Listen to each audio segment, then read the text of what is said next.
대한민국 근현대사를 성경적 세계관으로 알리고 전하는 대한역사문화원의 한국 근현대사 바로 알기 특강입니다. 우리가 지난 시간에 역사를 배우는 관점, 그리고 역사를 배우는 목적에 대해서 공부하면서 흑암의 땅 조선에 드리워졌던 조선 백성의 짊어진 멍에에 대해서 공부를 했었습니다. 조선 백성이 짊어진 종의 멍에는 왕정 제도를 비롯해서 신분 제도, 우상 숭배, 음란과 여성 천대, 또 질병과 가난, 부지와 문맹 등 여러 가지 조건들이 조선 백성들을 힘겹게 만들고 그들의 자유를 앗아가고 있었죠. 그래서 우리가 지난 시간 왕정 제도가 얼마나 조선의 백성들을 피폐하게 만들었는지 고종이라는 왕을 통해서 그 시대에 조선 백성에게 짊어졌던 멍에들에 대해서 나누어 보았습니다. 오늘은 그 나머지 신분제도, 우상숭배, 또 음란과 여성천대, 또 질병과 가난 이런 것들이 어떻게 조선의 백성들을 힘들게 했었는지 우리가 그것들을 살펴보도록 하겠습니다. 조선의 백성들이 짊어진 종의 멍에 중에 하나가 바로 무엇이었냐? 신분제도였죠. 자유와 평등한 기회가 없었던 나라 조선이었습니다. 지금 우리가 살고 있는 대한민국은 각 개인의 자유가 보장되고 무엇이든지 자기가 원하는 것에 대한 기회가 평등하게 보장되는 나라, 그것이 바로 대한민국입니다. 그러나 조선은 그렇지 못했죠. 바로 신분제도 때문이었어요. 신분은 태어날 때부터 주어지는 것이기 때문에 그들 스스로 어떻게 바꿀 수도 없는 상황이었던 거죠. 조선의 신분 구조를 한번 살펴보도록 하겠습니다. 40%가 되는 천민, 평민이라고 불리우는 상민이 40%, 그리고 그 위에 중인, 또 양반, 왕으로 이렇게 구성이 되어 있었죠. 대부분의 국민들, 그러니까 백성들은 상민이나 천민에 속해 있었고 일부의 양반들에 의해서 나머지 계층이 다 통치를 받는 시스템이 바로 조선의 신분 구조였어요. 경국대전에 나와 있는 법에 따른 구조로 우리가 보자면 양천제라고 불리우는 이 구조에는 양인과 천민 이 두 가지로밖에 나누어지지 않았지만 실제 조선에서 이루어지고 있는 이 통용되는 신분 구조는 반상제였습니다. 이렇게 철저한 신분의 계급에 따라서 반상의 구분이 완벽했던 나라, 그게 바로 조선이었고 양반을 제외한 나머지는 자신의 권리를 주장하지 못하는 게 바로 조선의 시대였던 거죠. 양반은 조선 인구의 사실 10%밖에 되지 않았죠.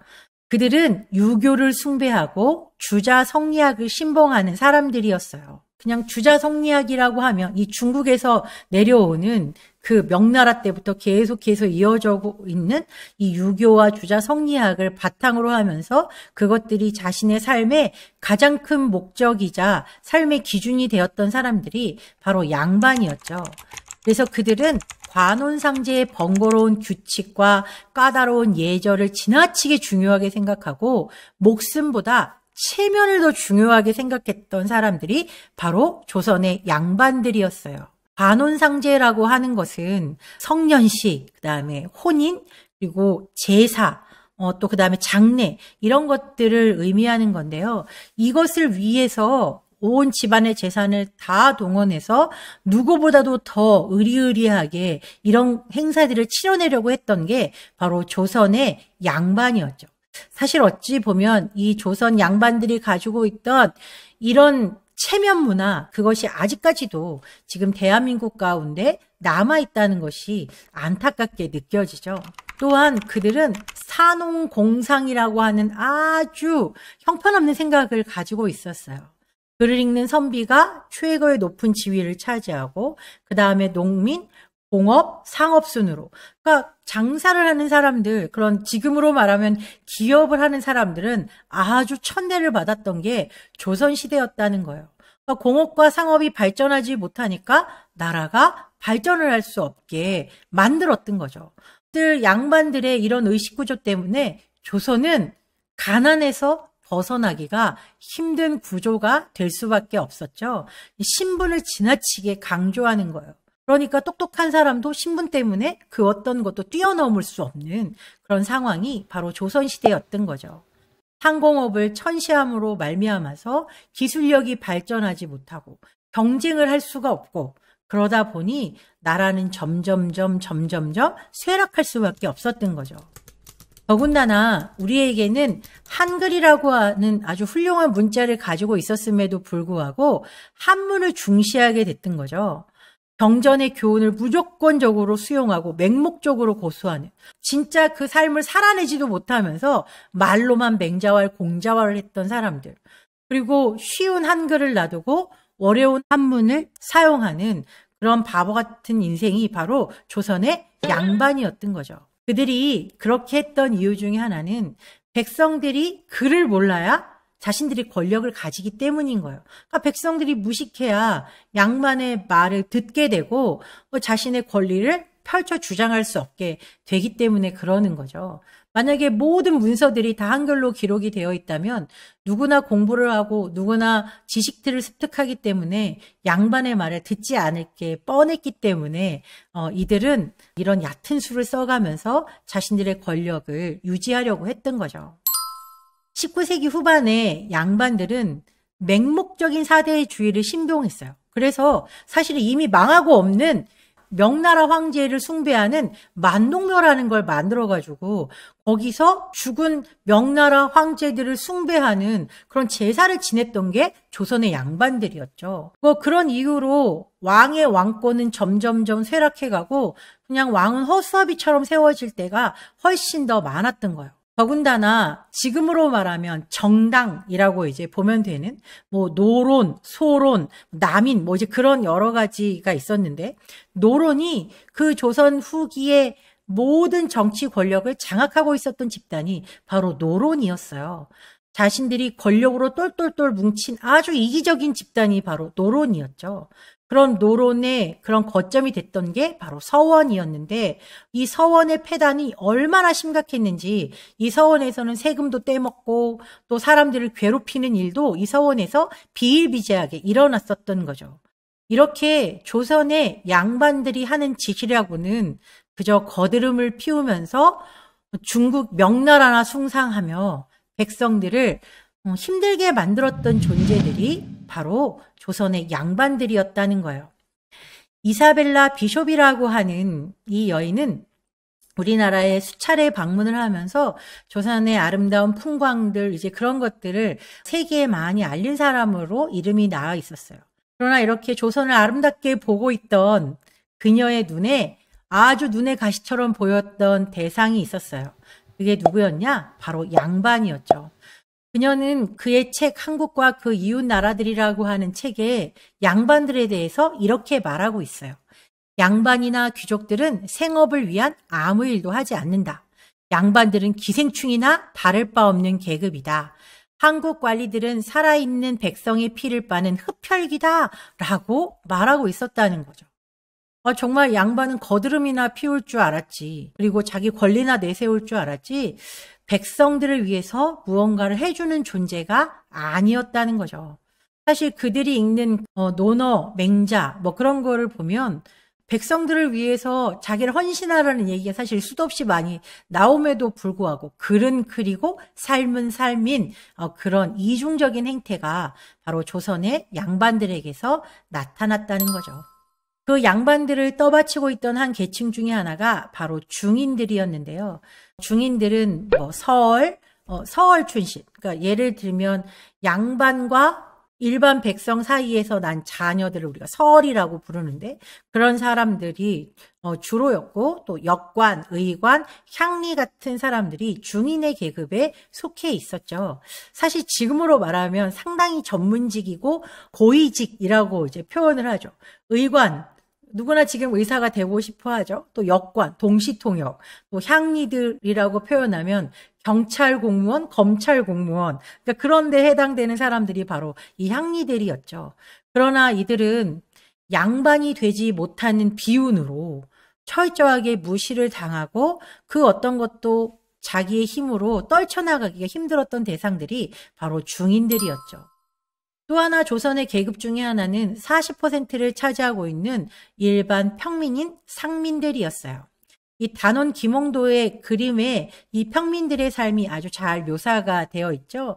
여인네들은 집에서 배를 짜거나 이렇게 살림을 하고 농사를 짓는 일들에 참여했고, 남자들 역시도 일반 백성들은 농사를 짓는 일들이 이제 대부분이었죠. 이게 조선의 일반 평민들의 모습이었죠. 이들에게는 사실은 자유가 존재하지 않았습니다.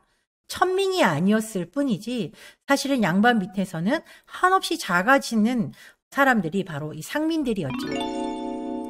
조선시대에 사람 취급을 받지 못하는 대상들이 있었어요. 바로 천민이었죠. 조선의 거의 절반 가까운 이 천민들은 특별히 백정과 노비 이런 계층을 시작으로 해서 갑파치, 기생, 광대, 승려, 무당 같은 이런 사람들이었는데요. 이들을 일컬어서 칠천반이라고 부르죠. 지금으로 보면 이 백정들은 축산업을 하는 사람들, 노비들이라고 표현하지만 그 당시에는 그랬지만 지금은 전문직, 비서도 요즘엔 전문직이잖아요. 자기의 특성에 맞춰서 정말로 잘 뭔가를 할 수 있는 사람들, 신발을 만드는 갑파치, 또 광대, 지금으로 말하면 연예인 같은 대상들이죠. 그러니까 이렇게 사실은 재능도 있고 여러 가지 최선을 다해서 일하고 있는 이런 사람들이 사람 취급을 받는 게 아니라 철저하게 짐승 취급, 물건 취급을 받았던 게 조선의 천민들이었어요. 이들은 아무리 똑똑해도 어떤 기회를 갖지 못하는 대상, 사람에게 철저하게 무시당하는 대상이 바로 조선의 천민들이었죠. 특별히 노비들은 양반들의 재산에 불과하게 취급을 받았죠. 소 한 마리와 10명의 노비를 바꾸겠다. 그냥 물건 취급을 했다는 거예요. 그러니까 노비는 재산에 불과한. 그래서 만약에 주인이 이 노비가 무엇인가 자기 눈에 안 맞는 잘못을 했을 때 이 노비를 죽여도 내 재산이 충난 거지 죄라고 느끼지 않았던 게 바로 조선시대였다는 거죠. 이런 신분구조 속에서 조선은 절대로 발전하지 못하고 백성들의 고충만 점점점 심해갈 뿐이었어요. 또 조선의 백성들이 짊어진 종의 멍해 중에 하나는 가난과 질병이었습니다. 상공업을 천시했기 때문에 나라가 발전할 수 없고 모든 땅의 대부분은 양반들이 차지하고 있고 소작을 하는 상황.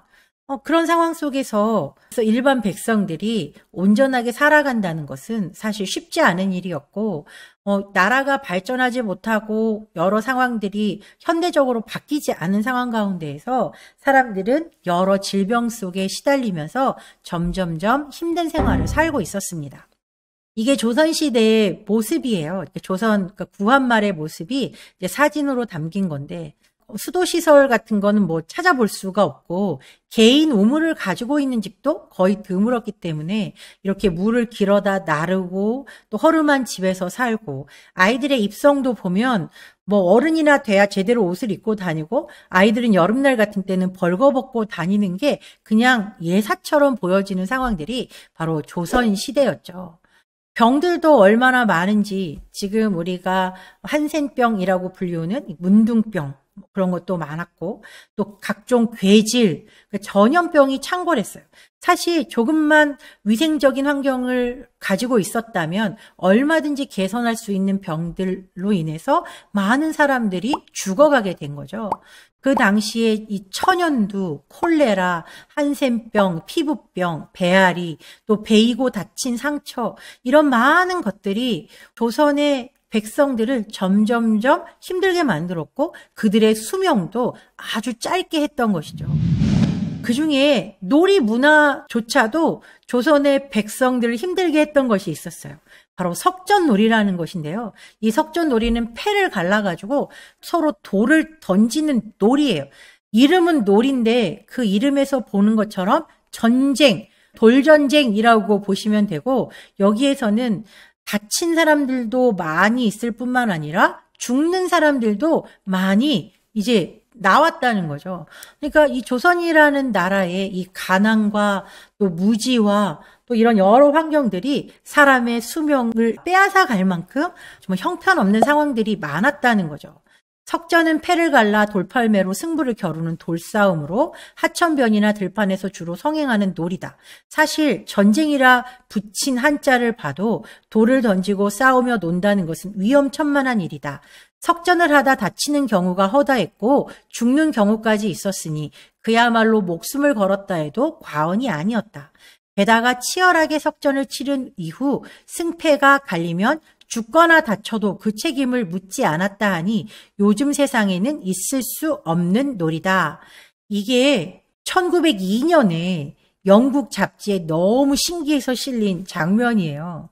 그러니까 이만큼 우리는 위생적으로도 문제였지만 문화적으로도 사람들이 수명을 길게 가지고 갈 수 없는 조건들이 조선시대에는 널려 있었다는 걸 우리가 알게 되는 것 같아요. 그만큼 백성들이 무지했고 또 제대로 알지 못했고 가난이 이어지면서 이런 악순환들이 계속 됐다는 거죠.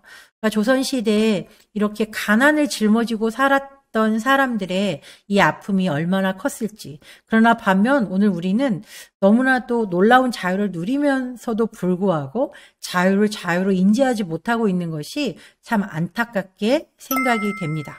이게 어디냐면 지금 서울의 숭례문 앞 모습이거든요. 예전에 전차가 다니던 시대의 모습이에요. 근데 여러분 이 흑백으로 보이는 가운데 누렇게 보이는 것들이 많이 길바닥에 널려 있잖아요. 이게 바로 배설물들이죠. 짐승의 배설물들이기도 하고 뭐 사람의 배설물들이기도 하고 이 경성 시냇바닥이 완전히 다 이렇게 오물로 가득 차 있었던 게 사실은 조선시대였거든요. 이런 환경에서 살다 보니 전염병들이 계속해서 창궐할 수밖에 없는 게 현실이었죠. 많은 전염병들의 대부분은 대변이나 소변을 통해서 우리에게 다시 전달되어 왔었기 때문에 지금은 이런 환경들이 우리가 다 수세식 화장실을 쓰고 손을 자주 닦고 그러는 생활 때문에 예전에 있었던 전염병들이 우리 지금 현대까지 미쳐오지 않고 있지만 예전에는 그런 환경 자체가 병에 걸릴 수밖에 없는 환경들이었다는 것을 우리가 감안하고 생각을 해보면 좋을 것 같아요. 로제타울 선교사가 이 조선의 이런 상황들을 보고 뭐라고 말했냐면 서울은 내가 본 도시 중에 가장 지저분했고 거리는 좁고 불결하고 오물이 널려 있었다고 말하고 있어요. 알렌 선교사님도 사람들이 이런 환경에서 생존을 하고 있다는 것이 놀라울 따름이다. 거리는 비좁고 포장은 되지 않았으며 온갖 짐승의 배설물이 거리를 가득 채워서 숨을 쉬며 지나가기가 무척 힘들었다. 이런 불결한 위생 상태 때문에 서울과 대도시에는 끊임없이 전염병이 돌아 인구의 10%가 콜레라와 페스트로 죽어가는 비참한 일이 일어나기도 했다. 서울 인구의 10%가 죽었다는 건 어마어마한 인구가 이 전염병으로 죽었다는 걸 이야기하고 있는 거예요. 아펜젤로 선교사님 역시도 서울 거리는 불결하고 여기저기 오물이 널려 있었다라고 하나같이 입을 모아서 말하고 있죠. 이게 바로 조선이었어요. 이런 열악한 환경 가운데에서 조선 사람들은 질 좋은 삶은 고사하고 그냥 하루를 살아가는 게 너무너무 힘겹고 고통스러운 나날들을 보내고 있었던 거죠. 아까도 우리가 문화적인 이야기를 했었는데 조선의 이 매장 문화 때문에 사람들은 더 병에 노출될 수밖에 없었어요. 자, 이 매티 노블 선교사님인데 이 선교사님의 기록에 의하면 이런 이야기가 나와 있어요. 공주 인근 숲에서 언뜻 보면 우상같이 보이는 작은 꾸러미들이 주렁주렁 매달린 나무들이 있다. 조사해 보니 아이들의 주검이었다. 공주에선 아이들을 매장하지 않고 나무에 매단다. 숲은 해골천지다. 성인 남자만한 한 나무에 8구의 시신이 매달려 있었다고 한다. 성인의 시신은 썩을 때까지 보관했다가 뼈는 내던져 버리거나 얕은 땅에 파묻는다 라고 말하고 있어요. 이 매티 노블 선교사가 고백한 이 문장을 보면 매장 문화가 그냥 땅속에 묻어서 시신이 썩게 놔두는 것이 아니라 시신을 나무에 주렁주렁 매달아 놨다고 말하고 있잖아요. 겨울이면 그래도 덜했겠지만 여름 같은 때 이 시신들이 부패하면서 거기서 나오는 여러 병균들이 엄청나게 많았을 거라는 거죠. 그러면서 사람들의 수명 자체가 그렇게 길지 못하는 수명으로 될 수밖에 없었다는 거예요. 이렇게 매장 문화 또 그리고 여러 가지 환경들 이런 것들이 전체적으로 조선의 백성들의 건강을 상하게 하는 구조로 흘러가게 됐고 이런 것의 원인 중에 하나는 백성들이 무지했기 때문에 무엇이 그들에게 이롭고 좋은 것인지를 알지 못해서 이런 상황들이 이제 벌어지게 됐다는 거죠.